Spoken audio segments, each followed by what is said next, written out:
So how do you actually grow your YouTube channel this year? You know, I've been studying some of today's top YouTubers like PewDiePie and Phil DeFranco, as well as entrepreneurs that are using YouTube like a Gary Vaynerchuk or Marie Forleo or Brendon Burchard, looking for common themes. And one of the themes I identified is that they all have a signature show, or they might have multiple signature shows. And so I'm actually here at the University of San Diego. I just got done doing a keynote to some business leaders in the area about how to use YouTube to grow your business and your brand faster. And one of the things I was talking about was the importance of starting a signature show. If you have questions, if you want to learn a little bit more, you're going to love this video where I break everything down, some of the best case studies and examples, and how you can apply this to your channel so you can grow faster. All of that coming up right now.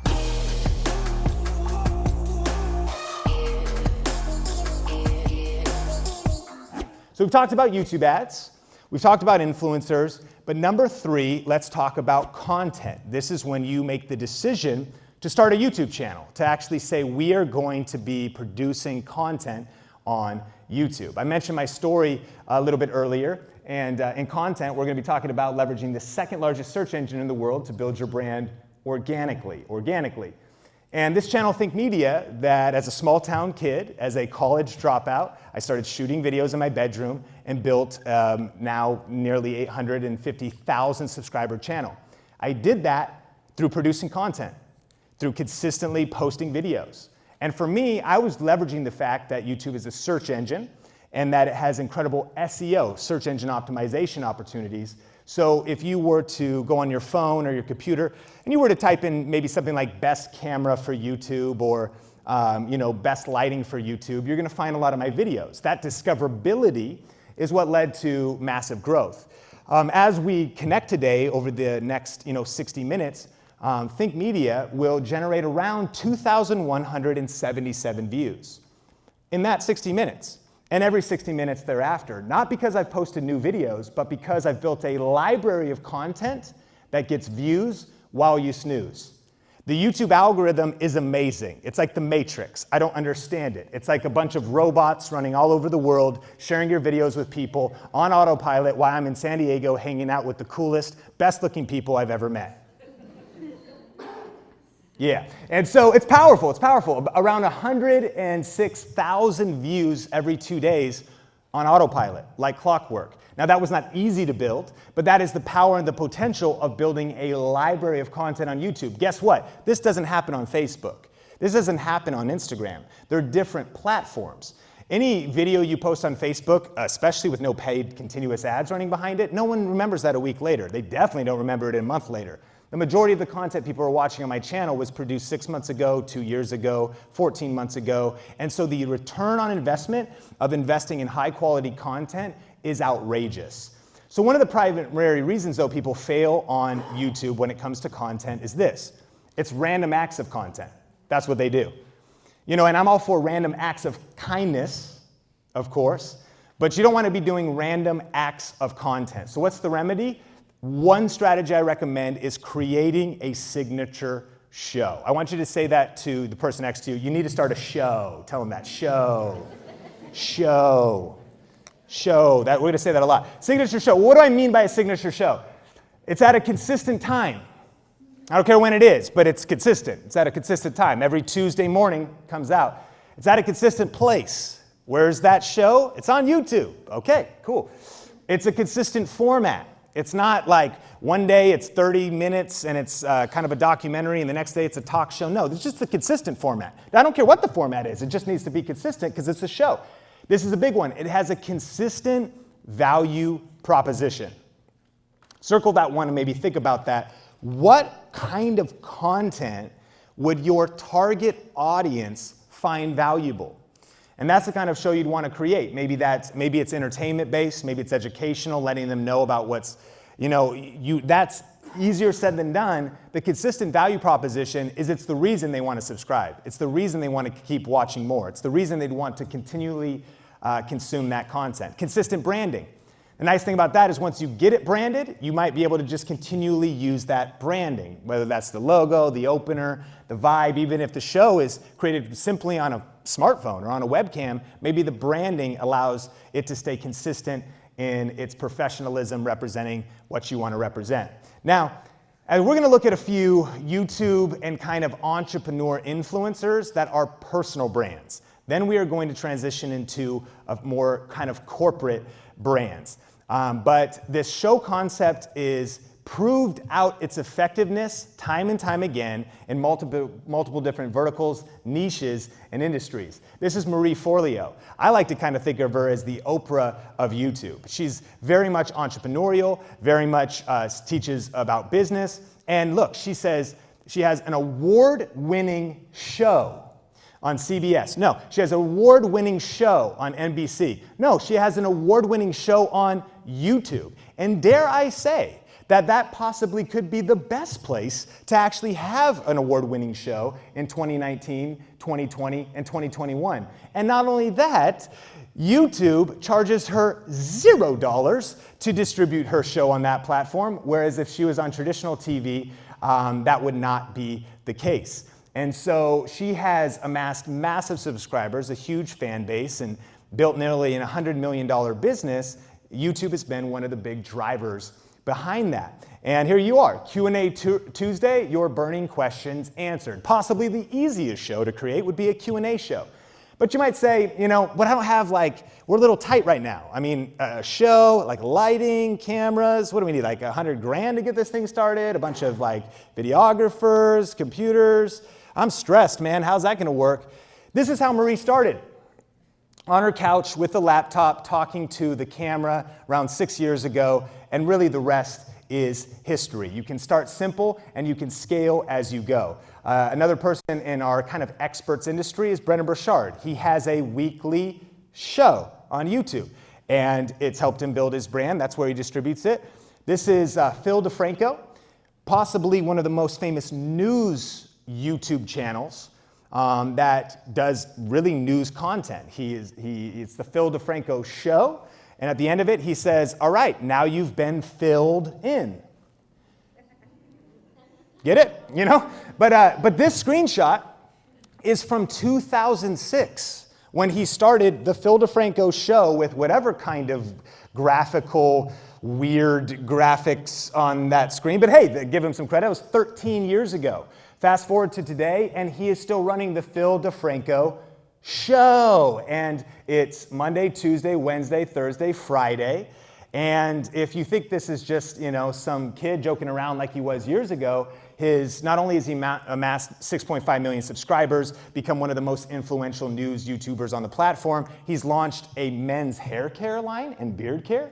He's launched other merchandise. And he even now has an entire news company he's building called Rogue Rocket, with other journalists taking their coverage to a whole nother level. No joke, places like CNBC and CNN should be scared, because when you compare the impressions and the influence of this one man and his team to some of these massive, overinflated, top-heavy companies, it's time to wake up. And Phil DeFranco is a great example of the fact that how did he build this thing? YouTube. I don't think he used ads. He built this through organic content by starting a show. That's what we're going to do. It's the show, and we're not done yet, so get ready. So here's a few benefits of the signature show. Number one, clarity. It kind of just can simplify your strategy. You just go, hey, okay, so once a week, we have a show to do. And now we could, it might start slow, but every Tuesday is our Q&A show where we answer the burning questions of what to do in San Diego. Lots of different angles you could go with that. Simplicity. It can clarify your content strategy, and you could wrap it around a show. Consistency. Now you could be consistent for your audience. You have a consistent message, a consistent time, a consistent brand with your show. The branding of it could be consistent. Your authority is built over time. Again, Marie Forleo has an award-winning show because she sat on her couch and started answering questions from her laptop. Authority built as she kept showing up consistently, delivering value on a YouTube show. And you build momentum over time. YouTube, my friends, is a marathon and not a sprint. But you probably learned even with your questions on Instagram, so is all the platforms. I mean, all of these things take time to put the upfront work, and you could generate momentum later on, and sustainability. What I love about this is if you have to sit down and think about what are we gonna create this week? What are we gonna share this week? What are we gonna produce this week? It could be tough. But when you have a consistent show, it could be systematized and much more sustainable. The largest independent YouTuber right now is named Felix, aka PewDiePie, and he's still the largest YouTuber, although an Indian media company called T-Series recently surpassed him. But what most people don't realize is actually that he's posting nearly every day a week, and a few, like 1 or 2 of those is random, but he actually has 4 shows. Meme Review, Pew News, You Laugh, You Lose, and Last Week I Asked You. So he's following a format. Largest YouTuber, we should lean in, maybe take notes. Nigga Higa is actually a creator that is in Las Vegas, has been known for big, multi-million viewed videos, kind of like this one in the corner, revealing my not-so-secret girlfriend. He's a very good editor. He's got a team helping him. But recently, he actually started a show called the Off the Pill Podcast. And as you can imagine, it's also a podcast, but because they're doing it in video, it's maybe a good idea to write down, they film it, so now they have consistent YouTube show that also can be distributed across platforms. On our channel, YouTube Video Influencers, I recently interviewed Palin from Palin's Kitchen, and she started a cooking show. And what's crazy is that from doing that, it actually led to multiple traditional TV opportunities, a massive book deal, and massive impact for her and her brand just because she started a cooking show. Gary Vaynerchuk, has anyone ever heard of him before? Few people? 1 person. Yeah, Gary. Gary V, one of the reasons why I'm saying show is he actually started a show called the Ask Gary V Show, and he also has multiple shows. So the way, when you look at him, you might think, okay, well, he's just all over social, what's the strategy, what's going on? You see the pillars of content. Multiple episodes in the Ask Gary V Show. At one point, that transitioned to be a Facebook Watch show, as Facebook Watch was new. Daily V is a vlog where he actually has someone kind of document his day-to-day life. Trash Talk, where he flips garage sale items, and original films. Multiple buckets of shows in his brand. By the way, Gary runs a nearly 1,000-person agency in New York City, but is also, of course, creating content on social to build his brand and growth hack his agency. Gary said this in a video I caught. If I was Gary V full-time, and what he's meaning there is he runs a business full-time and does social media on the side. If I was working on my personal brand full-time, basically, I'd have an internet show distributed on all the platforms from 7 to 10 a.m. every morning answering questions. He's viewed as a 5 times New York Times bestseller, as one of the leading social media experts. I think it's interesting that he said, I'd have a show. All right, let's do it together. 3, 2, 1, show! All right, I want you guys starting the show, man. Psst. Hey, if you're getting value out of this video, can you hit the like button? All right, let's get back into it. So here's the question though. Sean, slow down. You have too much energy. Does this work for brands? Does this work for brands? I'm really glad you asked. So this is Kingston, and this is an exciting website. Extreme performance for data centers. Amazing. And so they sell memory, SD cards, flash drives, things like that. And so, what do you do with a brand like that? Like, how do you create content with a brand like that? Well, they leverage YouTube, and they started DIY tips to improve your tech. Their YouTube channel, 159,000 subscribers. This is one of the best brands using YouTube right, in my opinion. My friend Jeremy really helped them with their strategy. And one of the big keys they have here is they actually have essentially contracted an influencer to be their talent. Interesting idea. And so Trisha has her own YouTube channel. She's a tech and gaming host, but she's currently Newegg, Geek and Sundry, Kingston Tech. And so how are they creating the content, producing the content? They're leveraging influencers with kind of a biz dev partnership connection. And what they're doing is creating valuable content for their target audience. That's the goal. You really want to know, of course, who you're communicating to and what they'd want to watch and what they'd want to see. Easier said than done, something you maybe want to test and experiment with. This is a process, right? But here's what's interesting. As you study out their videos, it's not just about their products. It's not just about their brand, their business, but it's about even other people's products, even other brands. They cover GoPro, and they cover building PCs, and they cover all kinds of different things, cameras and tutorials, and general information that is adjacent and ancillary to their core business. Kingston is killing it, and I think we should pay attention. Vid Iq is a SaaS product for YouTube. Highly recommended. When you get into YouTube, not if, right? When you start YouTube for your business and your brand, get Vid Iq. And it's a dashboard of tools. But as a SaaS product, their users, I mean, they have coders, right? They've got the CEO, they've got their team, but creating content can be hard. And you might even be thinking, yeah, okay, who's gonna do this? Like, and I know I'm not, or who on the team? So they, again, pulled in people. That's Rob on the channel cover, to teach about YouTube, to share tips about YouTube, and their channel has been growing like crazy. They've uploaded 24 videos in the last month. Actually, and let me just give you, just to kind of for perspective, Kingston is uploading 3 videos a month in the last month. They grew by 1,000 subscribers, and they got a little over 200,000 views, organic, last month. Just to look at the ROI of that content strategy. Vid Iq uploaded 24 videos, so they're pumping out a lot of content, but they grew by 15,000 subscribers. And so I reached out and asked Jeremy, I said, hey, he's part of the team there, has your YouTube strategy generated any ROI for your business? He said, well, it's gained us over 400,000 sessions to our website. Decent. We have 362,000 subscribers and 16 million views. Imagine how much it would cost for us to pay for this many views, impressions, and branding. And imagine how many of those people converted to sales. This is not an exact figure, but he was mentioning they were getting something with their other efforts in paid ads, something like 30,000 opt-ins a day, or maybe a week. It's insane. This stuff works. But it works if you work it. It's not overnight, it's not a magic pill. They built this up, they got the right people in the right places, the right strategy, they started to execute, and they are crushing it. Again, Vid Iq, best in breed tools and dashboards and whatnot for growing on YouTube. Screenshot that if you're interested in looking into that later, because they are a partner that I work with.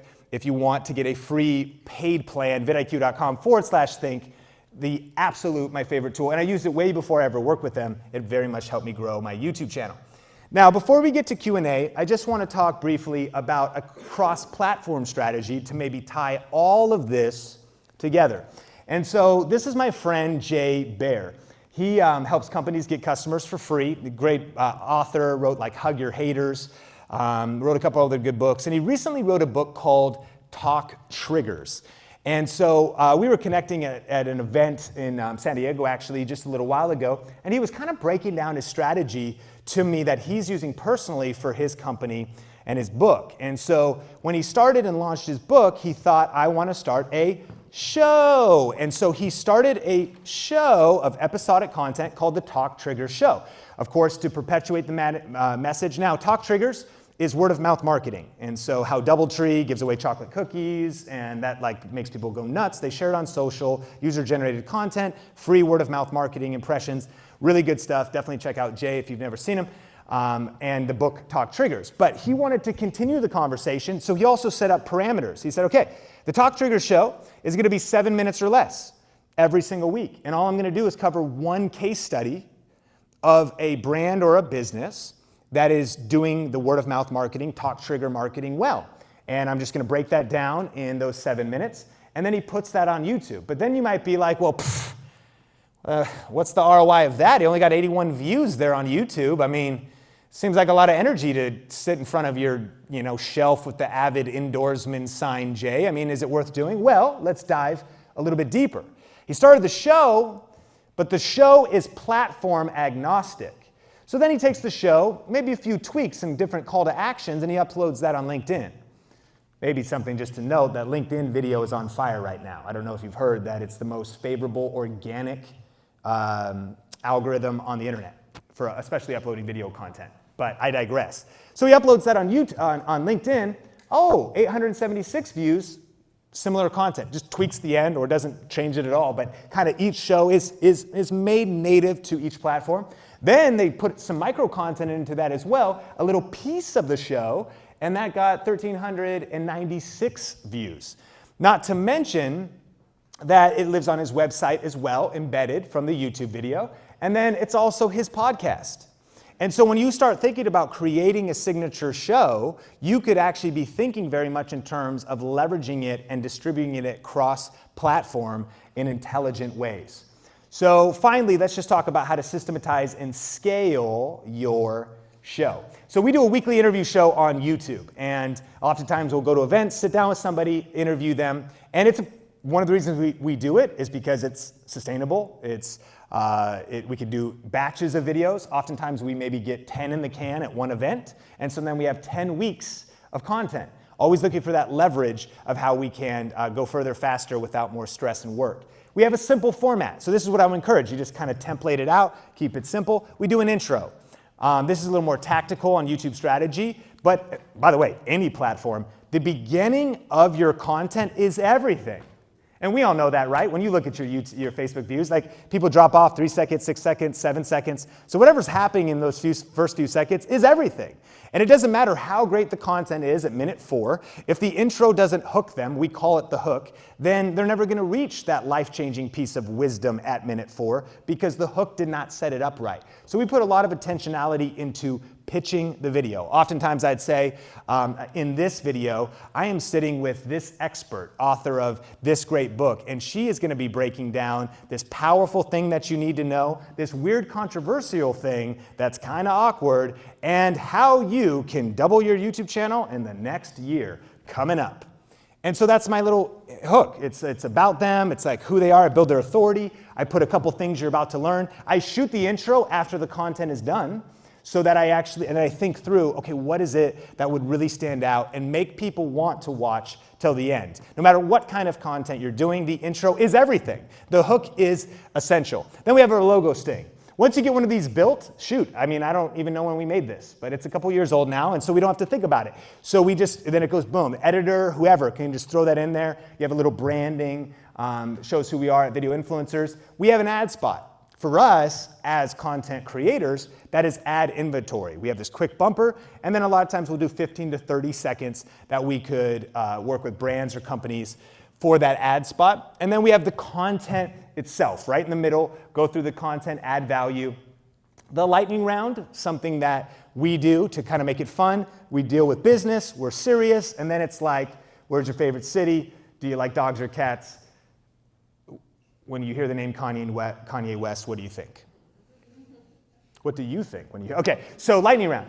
And then question of the day. So always engaging, always like leading down. Then we go to that question of the day. Hey, question of the day, let's pass the question off to you. What are you related to the content? And then finally, and this is kind of cool, very tactical, important information about YouTube is the outro.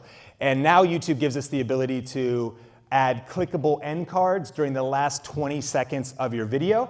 And so you always want to make sure that a couple things. You never want to let people know that you're landing the plane more than ever before. We don't start ending music. We don't go, well, all right, that was good for today, because what do people do? They bounce. They bounce quick when they know the plane is landing. So we're always optimizing to it's almost sometimes shocking. Like you're just getting content, you're getting content, you're getting content, boom, there's the end card. You're like, whoa. And then there's a decision to be able to watch and go to other videos. What's cool is we teach something called circular video virality, and that is about creating organic content that all kind of links to each other and takes the customer on really a nonlinear journey, or the viewer on a nonlinear journey. But you could do that by linking your content together.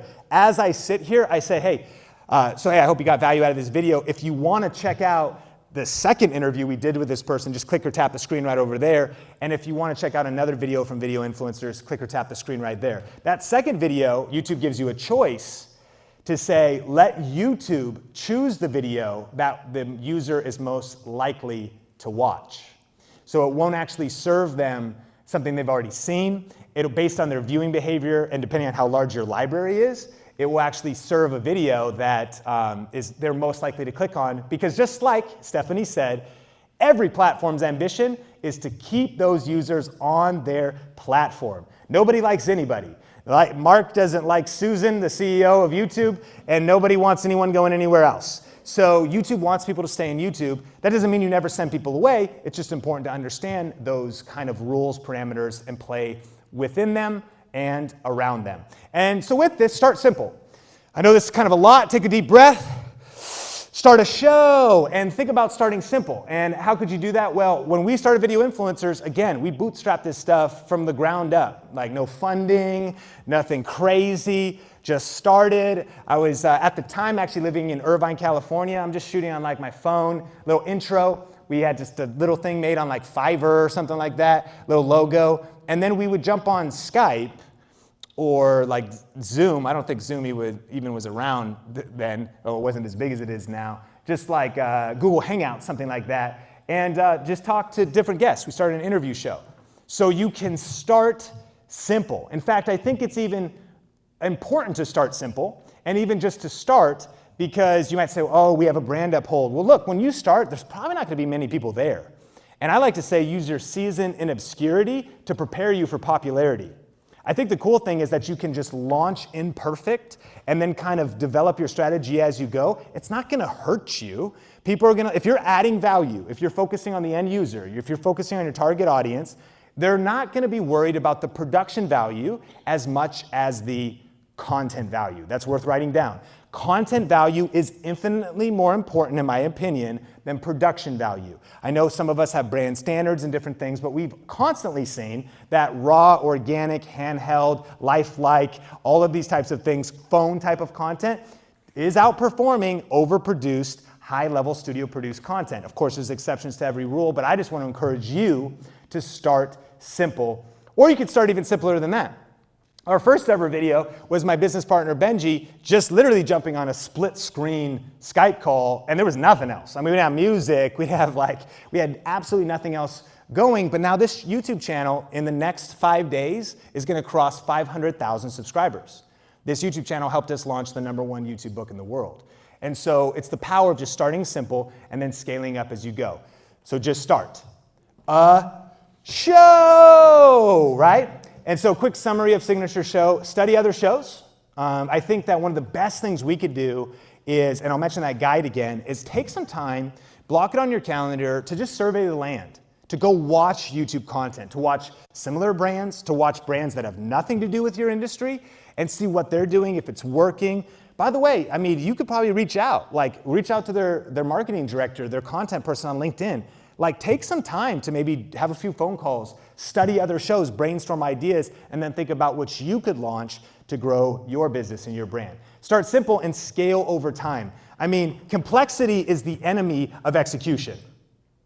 And so starting simple is huge because you can get it going and then scale and add to it. Because all of us, I know I am, I'm good at making things complex. I'm good at dreaming big and being like, we could get a helicopter and I could parachute from this, you know, and I'll land on a speedboat. And they're like, we have no budget. You're like, okay, I was just dreaming big, you know, like, and so you can start simple. You can always scale over time. Get help with branding, of course. I mean, in here, we don't, but like, branding I do think matters, and what's cool is if you even just get that initial branding package, kind of, you're good to go, because then you can just kind of plug and play your content, and then just create a pilot.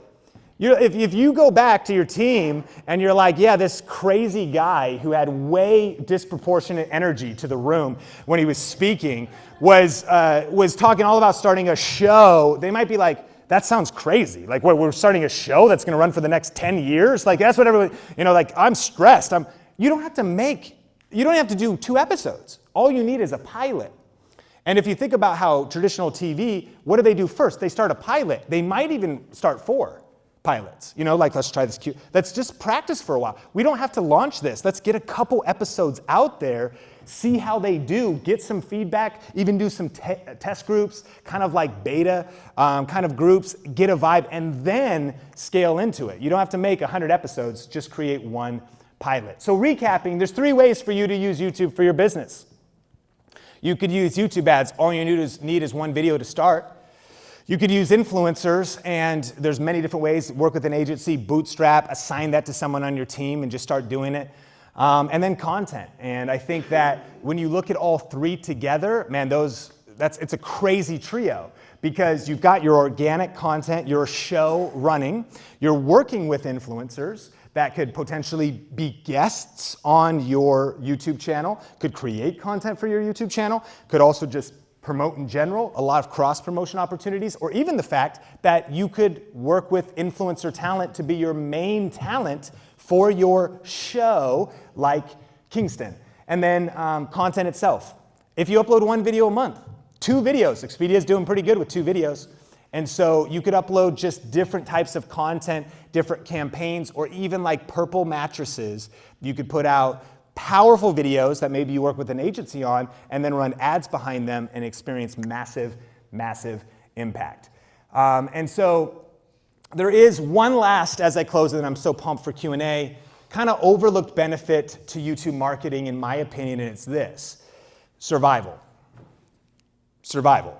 And I'm serious, because I am so passionate about YouTube. I find it so interesting that so many of us almost feel like it's this separate social network. It's like this separate ad platform that no one really understands and no one really engages with.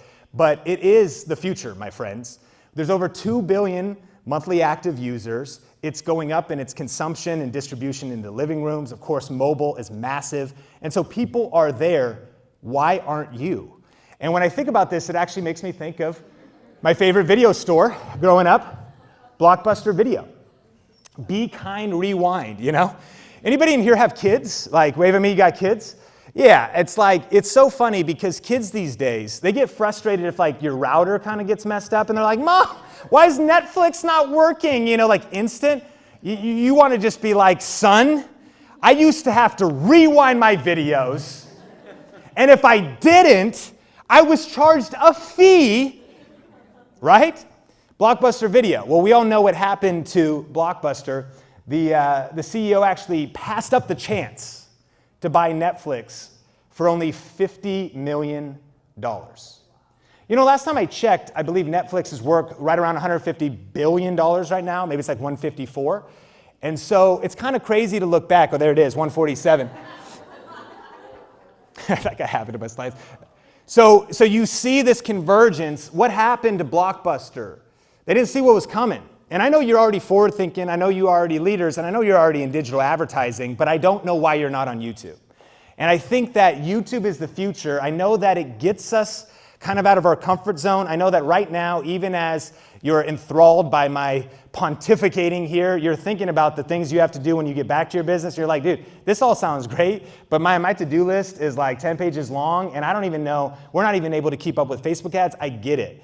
You have to find a way. It might get you uncomfortable. It might be, you don't know if the human resources are there or if the financial resources are there. I think we've already seen though, there's really no excuses. You with a smartphone, a webcam, with bootstrapping with influencers, there's so many different approaches you can take to maximize one of the most important platforms right now on the internet, period. So I encourage you, punch fear in the face, punch perfectionism in the face, and press record. Please get on YouTube. So I hope that you got value out of this video, and look, I think it's important that if you really want to get traction on YouTube, you should consider starting a signature show, right? And so hey, if you got value, smash like. And if you want to see some other videos in this series, this was actually just one part of 3 of my biggest tips for growing your YouTube channel this year. So if you want to see some of the other videos in this playlist, I'll link it up on the YouTube card and post that in the description below. Question of the day, do you already have a show? Do you have any kind of episodic content that you're doing on YouTube? Let me know in the comments. Or are you thinking about starting one? Tell me your vision for your show in the comment section below. I would love to connect. And then also, if you are an entrepreneur, a business, or a brand, we just finished up a brand new guide. It's actually a report on how some of today's top brands are leveraging YouTube to grow their businesses faster. It'll spark some ideas, even give you some content ideas and even show ideas. So if you want to download that for free, you can just go to learnYouTubeMarketing.com, or I'll put a link to that in the description below as well. Hey, thanks again for checking out this video. Appreciate you. Keep crushing it, and we will talk soon.